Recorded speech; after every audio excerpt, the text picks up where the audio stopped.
5% itu diragukan, 3% itu dipertimbangkan, dan mungkin 2 itu yang kita bisa percaya. Jadi sekalipun dorang bicara jujur, tapi stigma atau orang sudah cap bahwa kalau gembala orang bicara itu tidak usah percaya. Jadi itu semacam cap yang sudah kasih rusak para gembala. Dan hidup mereka itu disingkirkan, mereka itu dikucilkan. Dan Bapak Ibu, dalam bacaan firman Tuhan kita tadi, waktu para gembala mendengar berita para malaikat sampaikan itu membuat mereka ketakutan luar biasa. Tapi waktu berita Natal itu disampaikan kepada mereka, seluruh ketakutan mereka itu seperti hilang, dan seluruh ketakutan mereka itu seperti menjadi berita yang gembira. Dan Bapak Ibu, apa yang terjadi pada para gembala ini sebenarnya menjadi pesan Natal bagi kita semua, bahwa Yesus datang, Dia memberikan kesukaan, Dia memberikan kegembiraan, dan Dia mengangkat segala ketakutan dan kekhawatiran kita. Bapak Ibu Saudara-saudara, kalau kita adalah orang Kristen yang sungguh, kalau kita adalah orang Kristen yang betul percaya kepada Yesus yang datang, maka hidup kita tidak lagi perlu atau ada di dalam ketakutan. Hanya orang yang belum mengerti, belum menerima bayi Natal, itulah yang hidup dalam ketakutan. Ada begitu banyak ketakutan-ketakutan dari orang-orang di dunia ini. Ketakutan kepada suami, ketakutan kepada mata merah, ketakutan kepada mau-mau, dan banyak sekali ketakutan-ketakutan. Dan ketakutan, puncak ketakutan itu adalah ketakutan terhadap kematian. Tapi ingat bahwa Yesus datang, seluruh kutuk, seluruh ketakutan sudah dikalahkan oleh Tuhan Yesus. Bahkan puncak ketakutan manusia, yaitu kematian itu sendiri, sudah dikalahkan oleh Yesus dengan kebangkitan.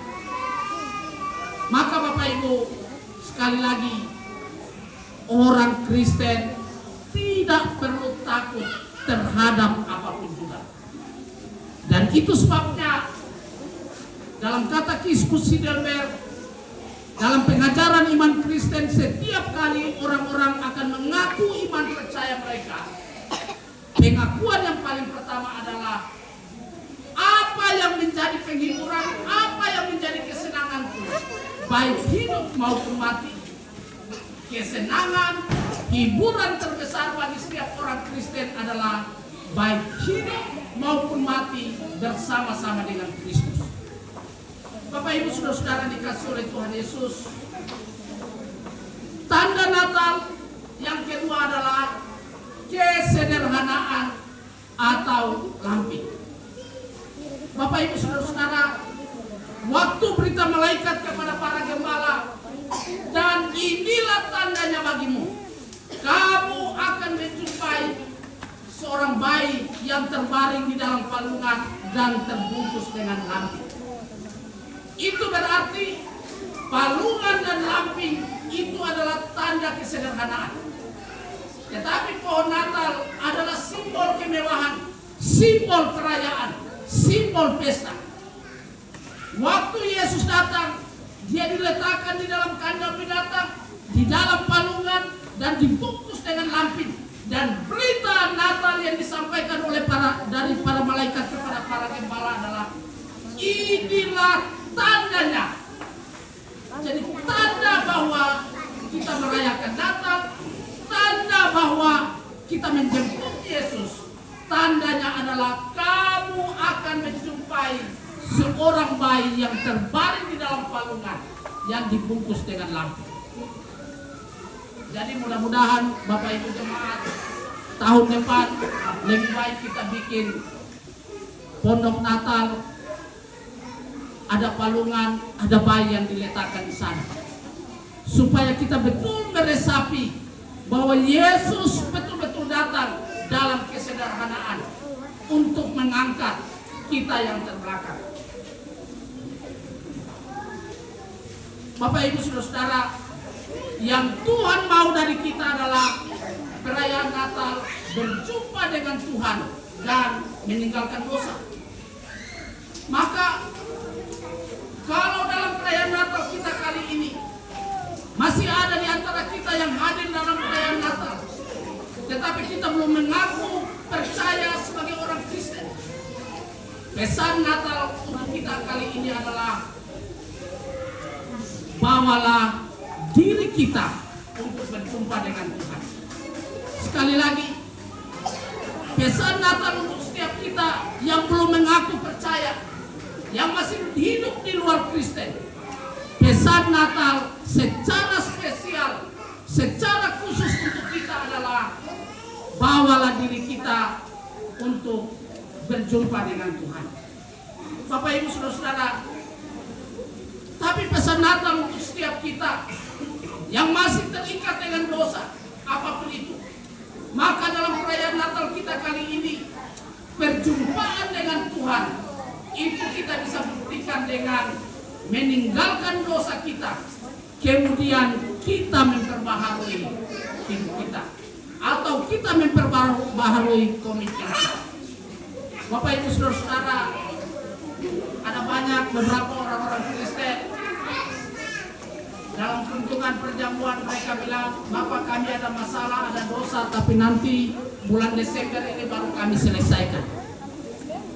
Kalau memang itu komitmen kita, kalau memang itu janji kita, maka perayaan Natal ini penting untuk kita bereskan dosa kita, supaya perjumpaan kita dengan Tuhan, perjumpaan kita dengan bayi Natal itu betul merubah seluruh hidup kita, supaya kita bisa hidup baru di dalam Tuhan. Lalu pesan Natal yang ketiga, yaitu saling mengajak. Bapak Ibu saudara-saudara, orang yang merayakan Natal, orang yang merasakan Natal, dia tidak akan tinggal diam. Dia tidak akan membiarkan saudaranya yang lain untuk tidak berjumpa dengan Tuhan. Dan itu merupakan titik inti tema kita tahun ini, yaitu saling mengajak untuk ke Bethlehem. Bapak Ibu ingat bahwa arti kata dari Bethlehem itu adalah dari Bet, itu rumah, dan lehem itu roti. Bethlehem artinya rumah roti. Maka sebagai orang Kristen yang sudah merasakan kasih Tuhan, seharusnya kita mengajak saudara-saudara kita yang lain untuk juga dalam rumah Tuhan, menikmati persekutuan bersama-sama dengan Tuhan. Bukan saja persekutuan di dalam ibadah, tapi persekutuan di dalam perjamuan kudus. Di Bethlehem kita di dalam rumah Tuhan, di Bethlehem kita di dalam rumah roti, di Bethlehem kita menikmati persekutuan bersama-sama dengan orang percaya, juga bersama-sama dengan Tuhan.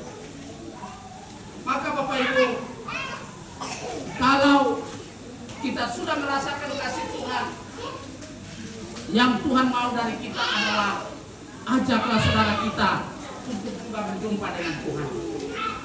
Bapak Ibu saudara-saudara, yang keempat, Natal membuat orang memuji Tuhan. Bapak Ibu saudara-saudara, Natal akan membuat orang hidup bersukacita dan selalu memuji Tuhan. Kenapa? Waktu para gembala datang, waktu mereka menyampaikan berita itu, mereka memuji Tuhan. Kemuliaan bagi Allah di tempat yang maha tinggi, damai sejahtera di bumi di antara manusia yang berkenan kepadanya. Bapak Ibu, coba kita ingat sambil kita hitung sebentar.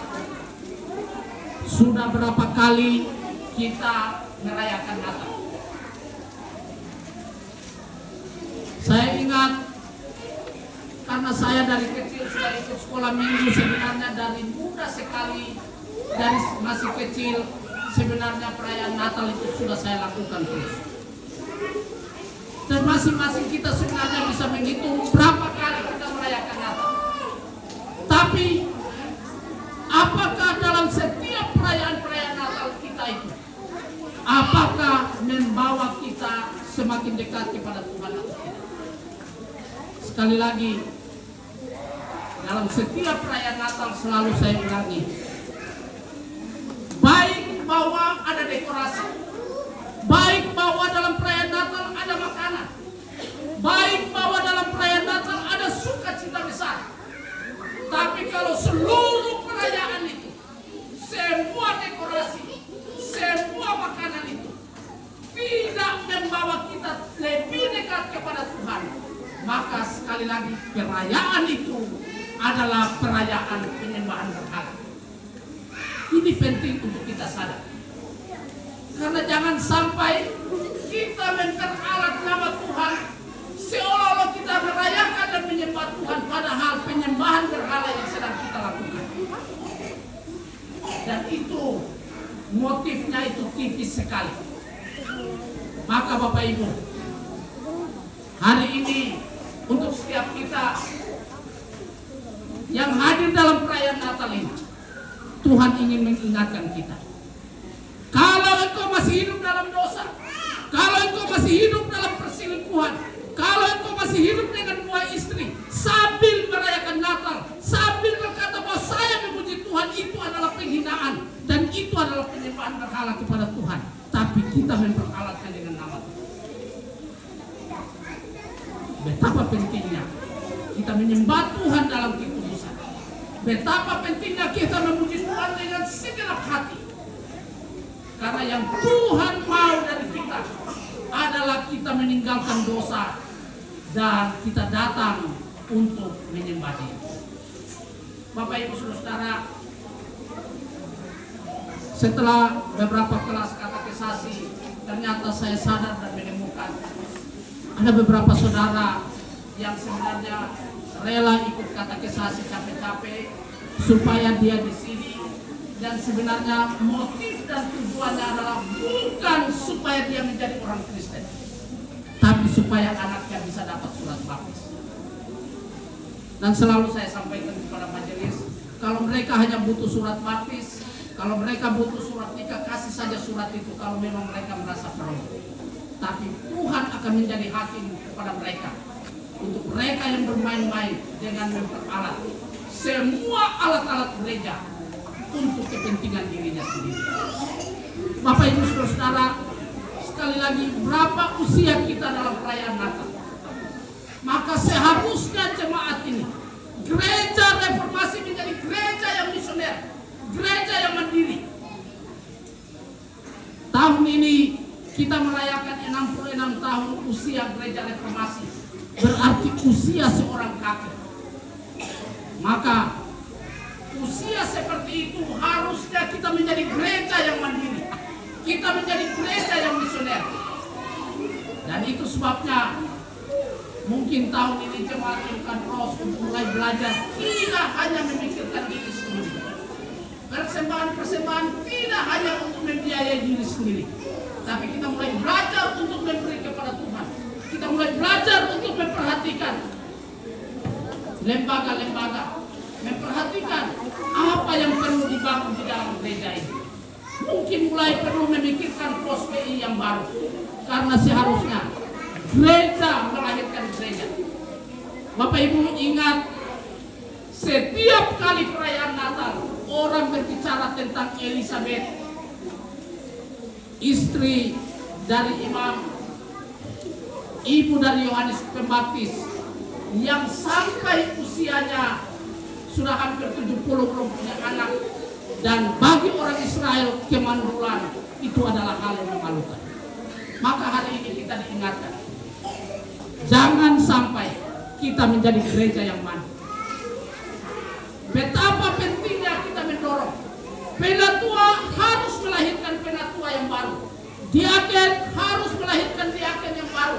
Jemaat harus melahirkan jemaat yang baru. Pendeta harus melahirkan pendeta yang baru. Itulah jemaat yang mandiri. Itulah jemaat yang memacu. Itulah jemaat yang tidak terkutuk.